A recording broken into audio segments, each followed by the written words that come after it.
영국과 한국을 오가는 이원 축구 방송 이건 김정용의 해축통신 시작합니다. 먼저 풋볼리스트 김정용 기자와 먼저 인사 나누겠습니다. 어서 오세요. 네, 안녕하세요. 김정용입니다. 네, 오늘 잘 부탁드립니다. 영국에 있는 이건 기자도 연결합니다. 이건 기자 안녕하세요. 네, 안녕하세요. 네, 이건입니다. 반갑습니다. 이건 기자 오랜만에 기분 좋으셨을 것 같아요. 손흥민 선수가 리그 골을 넣었어요. 네, 그렇습니다. 손흥민 선수 리그에서 5번째 5골을 넣었습니다. 20일 새벽 한국 시간으로요. 토트넘 핫스퍼 스타디움에서 열린 토트넘과 웨스트햄의 프리미어리그 24라운드 경기였는데 네. 이날 이제 새벽에 경기를 보신 분은 처음에는 손흥민 선수가 벤치 명단에 있어서 조금 아쉬움과 실망을 금치 못하셨을 겁니다. 그런데 1대 0으로 토트넘이 앞서고 있던 후반 23분에 손흥민 선수가 교체로 투입을 됐고요. 교체 투입된 지 4분 만에, 그러니까 27분에 골을 기록을 하면서 정말 많은 팬분들에게 기쁨을 안겼습니다. 골이 들어가는 순간에 저도 이제 기자석에서 사실 환호 같은 걸 하는 분위기가 아닌데 네. 갑자기 환호하면서 상당히 좋아했던 기억이 있고요. 네. 토트넘은 2대 0으로 승리하면서 4위로 올라섰습니다. 손흥민 선수는 시즌 2번째 MOM 맨 오브 더 매치에 선정되는 기쁨을 또 누렸습니다. 네. 4분이면 충분했는데 그동안은 왜 이렇게 좀 애를 태운 걸까요? 네. 이날 오랜만에 보는 손흥민과 해리 케인 선수의 전형적인 합작골이 나왔습니다. 네. 손흥민 선수가 문전으로 들어갈 때 해리 케인의 전진 패스를 받았고요. 손흥민 선수가 좋은 타이밍에 딱 문전으로 파고들면서 정확한 슛으로 마무리를 해냈고 이날 슛이 이거 하나뿐이었어요. 슛 한 개로 한 골. 그러니까 굉장히 결정력이 높고 슛 기회가 많이 주어지지 않아도 마무리할 수 있는 손흥민 선수의 제일 큰 장점이 정말 오랜만에 발휘된 그런 경기였고 현지에서는 손흥민 선수가 원체 골을 잘 넣는다는 걸 알고 있으니까 네. 앞으로도 벤치에 둬야 되는 거 아니냐. 손흥민을 오히려 좀 화나게 해야 능력이 나오는 게 아니냐라는 말이 나올 정도로 신뢰는 원래 있었죠. 네, 그런 걸 좀 재확인시켜준 경기가 아닌가 생각됩니다. 네. 분노가 만든 골이 아닌가 이렇게 재밌게 표현하기도 한 것 같습니다. 그렇다면 이건 기자, 이 손흥민 선수가 현지 언론과의 인터뷰에서도 팬들의 마음을 이해한다면서 좀 비판을 묵묵하게 받아들였던 걸로 아는데 좀 마음고생을 털어낼 수 있지 않을까 싶은데 어떻게 보세요? 네, 손흥민 선수가 이제 1월 28일에 열렸던 그 프레스턴 노스 엔드와의 FA컵 경기에서 골을 넣고 난 이후에 3경기 동안 골이 없었습니다. 네. 그러면서 현지 언론들이 계속 손흥민 선수를 약간 비판하고 그 비판이 쌓이는 시점이었는데 이런 시점에 손흥민 선수가 골을 터뜨리면서 다시 한 번 더 현지 언론에게 자신의 모습을 보여주는 그런 멋진 경기를 했고 이날 이제 그 웨스트햄 경기에서도 마찬가지였는데 현지 언론들이 계속 비판도 하고 계속 벤치에 앉혀야 된다 이런 식의 이야기를 하는 시점에서 골을 넣으면서 상당히 기분이 좋았고 네. 경기 후에 손흥민 선수를 향해서 현지 기자들이 인터뷰 요청을 하기도 했는데 손흥민 선수는 살짝 웃으면서 그들의 인터뷰 요청을 거절하고 한국 취재진들하고만 이야기를 했거든요. 네네. 그러면서 저희 한국 취재진들은 상당히 조금 현지 언론들에게 약간 고소하다라는 그런 느낌을 받을 만큼 상당히 그런 부분이 있었습니다. 이제 경기 후에 손흥민 선수 만나봤는데요. 네. 손흥민 선수 확실히 부담을 많이 털어냈다라는 것을 느낄 수가 있었는데 손흥민 선수가 어떤 이야기를 했는지. 네, 그런데 이 경기에 콘테 감독이 또 없었어요. 공교롭게도 뭐랄까 콘테 감독이 없을 때 토트넘이 더 잘하는 게 아닐까 싶기도 하거든요. 어떻게 보세요? 네, 지금 통계적으로 그게 맞습니다. 그런 일이 벌어지고 말았고요. 담낭염 수술을 받아서 콘테 감독이 그 자택에서 요양을 하고 있습니다. 그래서 네. 본가가 있는 이탈리아에 가 있는데 재밌는 게 콘테 감독이 빠질 때마다 그의 파트너인 스텔리니 코치가 대신 지휘를 하는데 토트넘에서 이런 일이 이제 3번째거든요. 네. 3전 3승입니다. 아이고. 그리고 이제 앞선 소속팀에서도 징계로 빠진다거나 이럴 때 스텔리니 코치가 4경기를 대신 지휘했다고 하는데 네. 그때도 4전 전승이었대요. 그러니까 합치면 7전 전승이거든요. 그러니까요. 7승을 다 가져왔네요. 네, 없을 그래서 때. 요약하면 콘테 감독이 전반적으로 팀 만들고 제대로 좋고 좋겠지만 좀 스텔리니 감독 코치랑 좀 더 협업 체제를 좀 더 공고히 해야 되는 거 아닌가, 스텔리니한테 많은 걸 맡게 되는 게 아닌가라는 얘기도 이제 농담을 넘어서 좀 진담으로 나오기 시작했습니다. 농담 반 진담 반에서 진담이 더 커지고 있는 상황인 것 같은데 이 경기를 좀 본 콘테 감독의 마음이 어떨지도 좀 궁금하기도 하네요. 그런데 이 기쁜 골 소식과 별개로 손흥민 선수의 골 소식과 별개로 웨스트햄과의 경기에서 손흥민 선수가 인종차별을 당했다는 소식도 있었는데 이건 기자, 이건 어떻게 된 건가요? 네, 정말 안타까운 일이었는데 경기 끝나고 토트넘이 이제 SNS를 통해 가지고 성명서를 하나 발표를 네. 했습니다. 이 웨스트햄 경기 직후에 이제 SNS 상에서 손흥민 선수가 여러 가지 온라인 인종차별을 당했다. 그렇기 때문에 우리는 손흥민을 지지하고 손흥민과 함께 한다. 이런 인종차별에 대해서 여러 가지 당국도 그렇고 구단도 그렇고 많은 그런 조치들을 이행할 것이다. 라고 네. 얘기를 했습니다. 그 SNS 상에서 손흥민 선수에 대해서 특히나 패배한 웨스트햄 팬들이 손흥민 선수에게 각자 개를 먹는 아. 한국인들 뭐 이런 식의 의미의 아주 나쁜 말들을 쏟아내고 여러 가지 인종차별적인 여러 가지 말들을 쏟아냈습니다. 이게 이제 SNS상에서도 문제가 됐기 때문에 토트넘에서도 이것을 인지를 했고 여기에 대해서 여러 가지 이제 일들을 여러 가지 조치들을 이행할 것을 강력하게 요청을 했고 잉글랜드 뭐 축구협회라든지 프리미어 리그라든지 또 많은 팀들에서 손흥민 선수를 지지하고 이런 인종차별적인 행위는 온라인이나 오프라인에 다 없어져야 된다라는 네네. 성명을 같이 내면서 뭔가 손흥민 선수의 길을 다시 붙들어주는 그런 모습도 보이고 있습니다.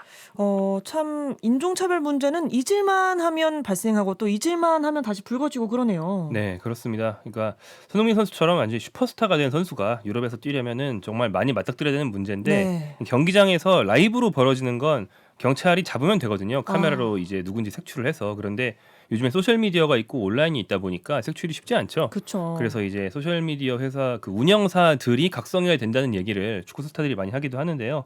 손흥민 같은 경우는 뭐 지난해 8월 프리미어리그 첼시전 때 첼시 팬이 그 눈을 옆으로 찢는 아이고. 제스처로 손흥민을 지금 모욕하는 모습도 있었고 이번 일에 대해서는 비단 뭐 토트넘뿐 아니라 전 유럽에서 많이 좀 공감대가 있습니다. 예를 네. 들어서 챔피언스리그 상대팀 AC 밀란조차도 우리는 손흥민의 편이다라는 공식 오. 입장을 내놓으면서 인종차별 행위에는 모든 면에서 반대한다는 것을 뜻을 함께 했습니다. 네. 참 사라져야 하는 문제인데 지켜봐야겠습니다.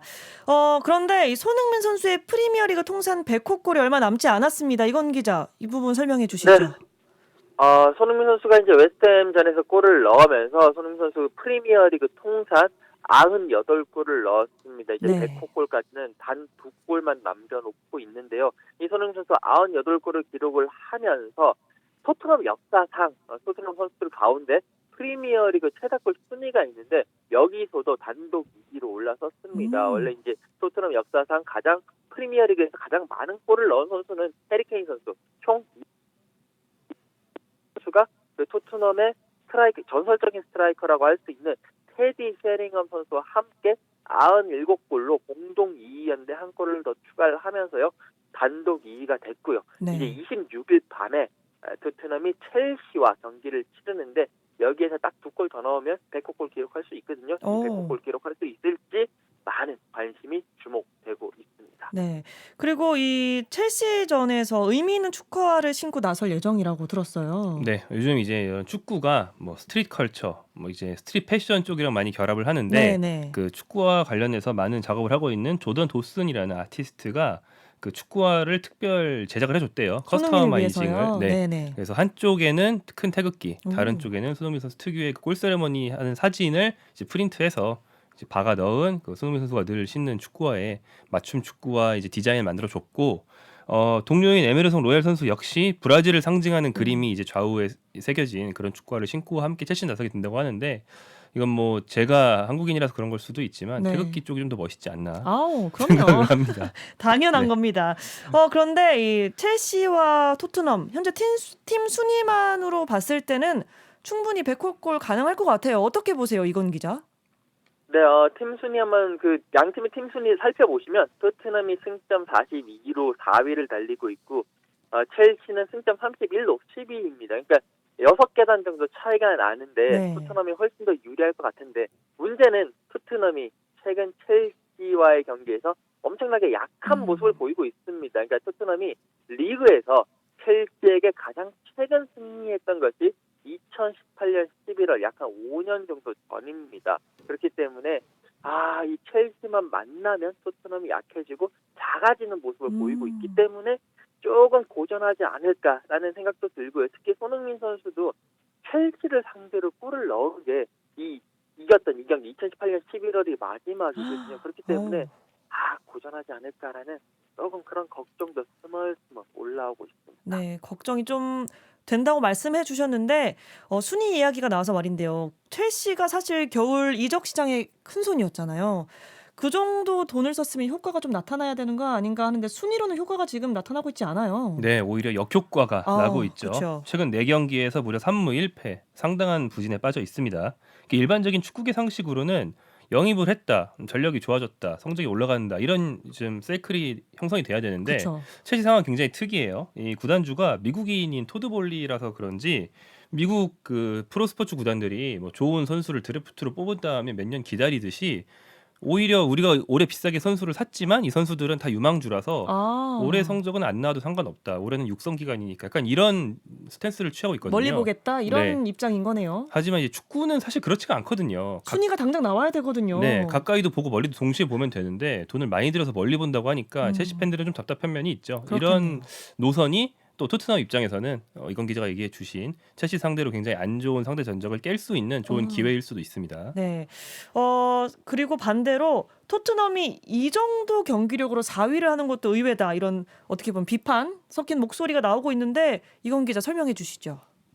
네, 이 4위 자리가 프리미어리그에서 4위 자리가 의미가 상당히 큰 게 다음 시즌 챔피언스리그 진출권의 가장 마지노선, 가장 꼴찌들, 그러니까 딱 4위까지가 챔피언스리그에 진출을 할 수 있습니다. 그런데 올 시즌에 이 4위권 경쟁을 하고 있는 팀들 중에 4위 자리를 공고하게 하고 있는 팀이 아무도 없어요. 토트넘, 네. 뉴캐슬, 뭐 지금 풀럼까지 계속 왔다 갔다 하면서 여러 가지 경쟁을 하고 있는데 이런 와중에 토트넘 경기력이 그렇게 좋은 건 아니거든요. 특히나 토트넘 같은 경우에는 전반전에는 거의 못하는 수준의 거의 강등권 팀 수준의 그런 경기력을 보여주다가 후반전 들어서 여러 가지 좋아지면서 꾸역꾸역 승점을 쌓고 있는데 그래서 꾸역꾸역. 후반트넘이다, 네, 후트넘이다 이런 후트넘, 이야기까지 듣고 네네 있는데 이런 와중에도 아직까지 토트넘이 4위를 하고 있는 것은 토트넘뿐만이 아니라 뉴캐슬이라든지 다른 팀들도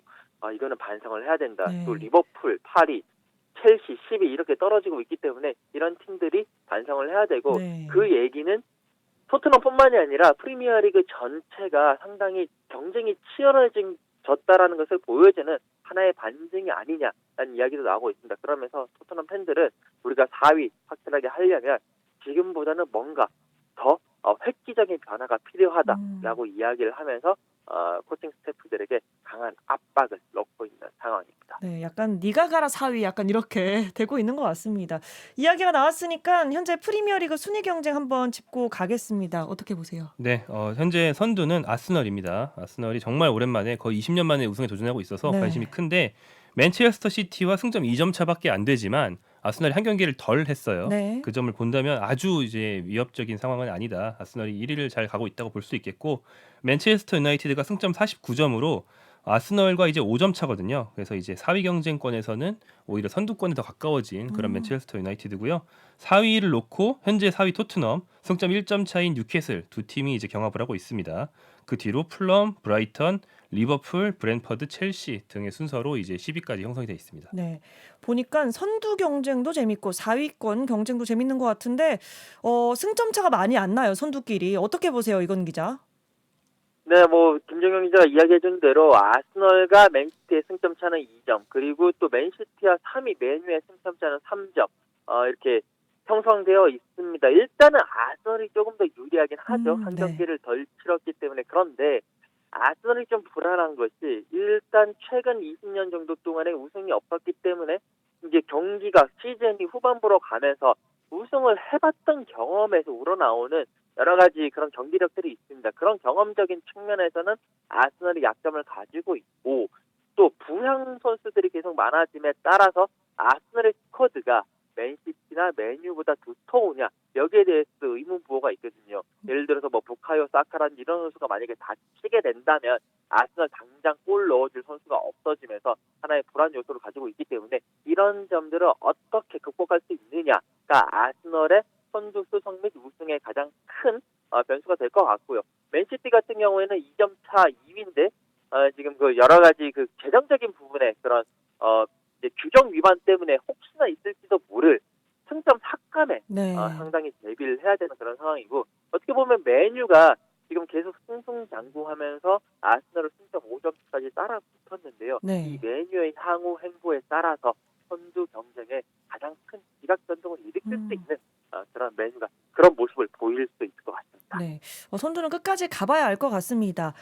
그리고 챔피언스리그 진출을 위해서는 꼭 4위를 지켜야 하는 토트넘도 긴장을 놓쳐서는 안 될 것 같은데 4위 유지할 거라고 생각하시나요? 아 쉽지 않죠. 뭐 네. 아까 이제 니가 가라 말씀하신 것처럼 약간 그런 구도예요. 그러니까 토트넘도 그리고 전반기에는 굉장히 좋은 모습 보여주다가 최근 3무 1패로 부진에 빠진 뉴캐슬도 지금 우리가 4위에 확실한 자격이 있다고 말할 만한 입장이 안 되거든요. 네. 둘 중에 어느 쪽이 먼저 경기력을 끌어올리고 부활하느냐가 이 4위 경쟁이 굉장히 중요할 것 같습니다. 네.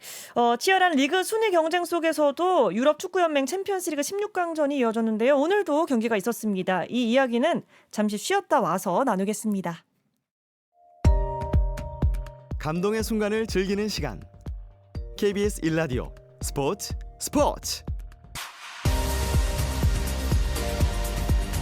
영국과 한국을 넘나드는 이원 축구 방송 이건 김정용의 해축 통신 듣고 계십니다. 풋볼리스트 김정용 기자 또 영국의 이건 축구 전문 기자와 함께하고 있습니다. 김정용 기자, 그 지난주 토트넘의 챔피언스리그에 이어서 이번 주에는 김민재 선수가 챔피언스리그 16강 1차전에 나섰는데 결과는 어땠죠? 네, 김민재 선수가 소속팀 나폴리의 무실점 승리에 큰 기여를 했습니다.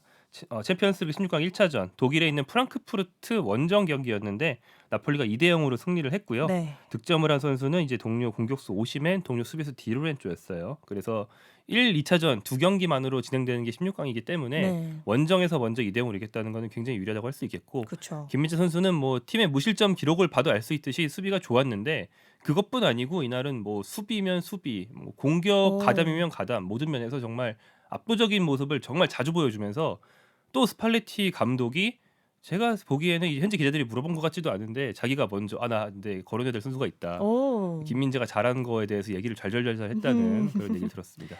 굉장히 괜히 제가 뿌듯하고 네. 그렇습니다. 나폴리 참 거침없어요. 이건 기자 어떻게 보세요? 네, 나폴리 지금 그들을 맞을 팀이 과연 누구인가에 대해서 또 주목을 할 만큼 상당히 승승장구하고 있습니다. 이탈리아 세리아에서는 23경기에서 승점 62점으로 1위를 달리고 있죠. 그 2위 인테르 밀란과의 승점 차는 15점 차기 때문에 지금 이변이 없는 한 아마 세리아 우승을 할 가능성이 한 95% 정도 될 것 같고요. 챔피언스리그 1차전, 16강 1차전에서도 원정 경기임에도 불구하고 2대0으로 승리를 하면서 이것도 이변이 없는 한 네. 8강에는 행은 따놓은 당상이 아닌가라는 지금은 이제는 누가 나폴리를 막을 것이냐 정말 온 유럽의 관심사가 나폴리에게 승리하는 팀으로 지금 가고 있는 그런 양상입니다. 네. 말씀하신 것처럼 원정에서 승리를 거뒀기 때문에 사실 좀 2차전은 부담 없이 가지 않을까 싶은데 어떻게 보세요? 네, 원정이 원래 홈보다 당연히 어려우니까 그쵸. 뭐 그런 말씀이 충분히 일리가 있고요. 게다가 이제 상대 공격수 콜로 무아니 프랑스 대표팀 소속으로 지난해 말 월드컵 결승전에서 뛰었던 굉장히 전도유명한 공격수인데 이 선수가 김민재한테 꽁꽁 묶여서 아무것도 못했을 뿐 아니라 퇴장을 당했어요. 아이고. 그래서 이제 프랑크푸르트는 다음 경기 이 선수를 쓰지 못합니다. 네. 여러모로 뭐 김민재 선수와 나폴리가 훨씬 유리하다고 할 수 있겠고 심지어 요즘에는 독일 원정을 가도 김민재 선수 개인 응원이 중계를 보는 사람 귀에 들릴 정도로 우와. 나오거든요. 그러니까 사람들이 김 이렇게 김이란 말을 계속 하는 게 유행이 됐는데 아마 홈에서는 나폴리 사람들이 경기 내내 김 할 거라서 그럴 것 같네요. 프랑크푸르트 선수들은 좀 힘들 것 같습니다. 좀 압박을 느끼겠네요. 네. 안 그래도 어려운 상황에서 좀 앞서가는 얘기일 수도 있는데 나폴리의 챔스 우승 가능성 어떻게 보고 계신지도 궁금해요. 이건 기자께 먼저 여쭤볼게요. 네, 뭐 축구에서는 모든 일들이 일어날 수 있으니까요. 챔스 우승 못할 거라는 보장은 못할 거라고는 이제 얘기를 못할 것 같은데 네. 다만 나폴리의 챔스 우승에 대해서 이야기하기에는 아직까지 16강이기 때문에 약간은 시기상조가 아닐까라는 생각도 듭니다. 왜냐하면 챔피언스 리그라는 것이 실력도 실력이지만 여러 가지 운도 따라줘야 되고요. 하늘이 내리는 뭐 그런 대회 우승이 챔피언스 리그 우승이라는 말이 있듯이 네. 대진운 그리고 경험도 중요합니다. 이제 나폴리가 사실 올 시즌 챔피언스 리그에서 상대한 팀을 보고 있으면 조별리그에서 리버풀을 제외하고는 그렇게 강팀과 상대한 것은 아니거든요. 그렇기 때문에 아직까지는 나폴리가 좀 더 올라가면서 강팀과의 대결에서 경쟁력 있는 모습을 보여줘야 된다. 16강에서도 프랑크푸르트가 사실 16강 진출했던 팀들 가운데서는 가장 전력이 떨어지는 팀 중에 하나이기 때문에 지금까지는 또 이제 내진 좋다. 8강에 올라가서 예를 들어서 뭐 레알 마드리드라든지 바이에른 뮌헨이라든지 아니면 파리 생제르맹이라든지 뭐 네. 이런 팀들과 격돌했었을 때 승리를 해야지 음. 챔피언스리그 우승까지 바라볼 수 있지. 아직까지는 물론 가능성이 없는 것은 아니지만 아직까지는 우승 얘기하기는 살짝 시기상조다라고 말씀을 드릴 수가 있겠습니다. 네, 조금 이르다라고 얘기해 주셨습니다. 김종윤 기자는 어떻게 보세요? 네, 뭐 물론 이제 우승 얘기를 하긴 좀 이르고 네. 뭐 나폴리가 현재 경기력이 전 유럽에서도 손꼽히는 수준이지만 그렇다고 해서 다른 팀들을 압도하다고 하기 힘듭니다. 다만 이제 현지에서도 이런 얘기는 비슷하게 나오고 있긴 해요. 네. 그러니까 뭐 리트 휠리트 또 알레산드로 코스타쿠르타 이런 레전드들. 1990년 즈음에는 전 세계에서 최고 스타였던 그런 선수들이 요즘 해설가로 현재 활동을 많이 하고 있는데 이런 사람들이 다들 나폴리가 챔피언스리그 우승을 한다까지는 말을 못하지만 이제 우승을 논할 만한 경기력이 됐다. 뭐 맨체스터 시티 같은 팀들보다 현재 경기력이 더 좋다라는 말은 뭐 많이 하고 있습니다. 네, 긍정적으로 보는 분들도 있는 것 같습니다. 챔피언스리그 이야기는 여기까지 나눠보고 오늘 얘기해볼 만한 것 중에 하나가 한국 축구 대표팀 감독으로 세계적인 레전드죠. 이 위르겐 클린스만이 거론되고 있어요. 이건 기자, 이거 어떻게 되고 있는 건가요? 네, 독일의 키커지도 그렇고 한국의 이제 또 신문들도 이 위르겐 클린스만 감독과 대한축구협회가 여러 가지 그 감독 부임을 놓고 여러 가지 이야기를 하고 있다라는 기사들을 내놓고 있습니다. 위르겐 클린스만 감독과 그 이제 대한축구협회 연결고리는 그 차두리 FC 전력 이제 유스 강화 실장이 월드컵 기간 중에 TSG라고 그래서 이제 그 테크니컬 그룹에서 활동을 했었는데 이 차두리 실장을 매개체로 해서 여러 가지 얘기들을 오갔고 또 지금 대한축구협회 밀러 기술위원장이 독일 출신이기 때문에 이런 국적으로 인해 가지고 여러 가지 얘기들이 오가고 있다라고 이제 말들이 나오고 있습니다. 네. 물론 이제 클린스만 감독의 부임 여부는 계속 협상이 진행되면서 지켜봐야 될 것 같지만 만약에 클린스만 감독이 온다면 한국 대표팀도 상당히 큰 네임드 감독을 영입을 하면서 여러 관심을 크게 많이 받을 것으로 보입니다. 네. 그런데 사실 이 클린스만 감독이 최근에 지도자 경력은 없었잖아요. 네, 그러니까 지도 경력이 좀 멈춘 지 오래됐고 그리고 이제 하향세예요. 이 점이 좀 우려가 되는 건데 네. 독일 대표팀에서 성적이 나쁘지 않았습니다. 자국에서 열린 월드컵에서 3위를 했죠. 그리고 이제 미국 대표팀으로 건너가서 월드컵 16강 진출도 한번 했어요. 네. 그런데 18년 월드컵을 준비하는 과정에서 미국이 예선 통과를 못할 위기에 처하면서 당시에 불명예스럽게 경질이 됐고 네. 그 뒤에 자국 그 독일 프로 구단 헤르타 BSC 감독을 맡았다가 10주 만에 물러난 게 아이고. 마지막이에요. 어. 그 뒤로는 뭐 지금 좀 전에 이건 기자 얘기해 주신 피파의 어떤 연구팀 이런 데에서 좀 한직을 받아가지고 좀 여유 있게 지내고 있었거든요. 네. 그래서 본인이 최근에 불러주는 데가 없었다 보니까 대한축구협회 연락이 굉장히 적극적이다라는 게 요즘 관측이라서 좀 불안한 면이 있는 건 사실이죠. 네. 어떻게 될지 좀 지켜봐야 될 것 같습니다. 축구대표팀 감독 선임 관련 소식은 내일 축구장 가는 길 시간에 좀 더 업데이트된 내용으로 자세하게 알아보겠습니다. 이 이야기를 끝으로 이번 주 해축통신 마치도록 하겠습니다. 이건 기자 오늘도 고맙습니다. 감사합니다. 네, 풋볼리스트 김종윤 기자도 감사합니다. 네, 고맙습니다. 내일도 저녁 8시 30분에 뵙겠습니다. 아나운서 홍주연이었습니다. 스포츠.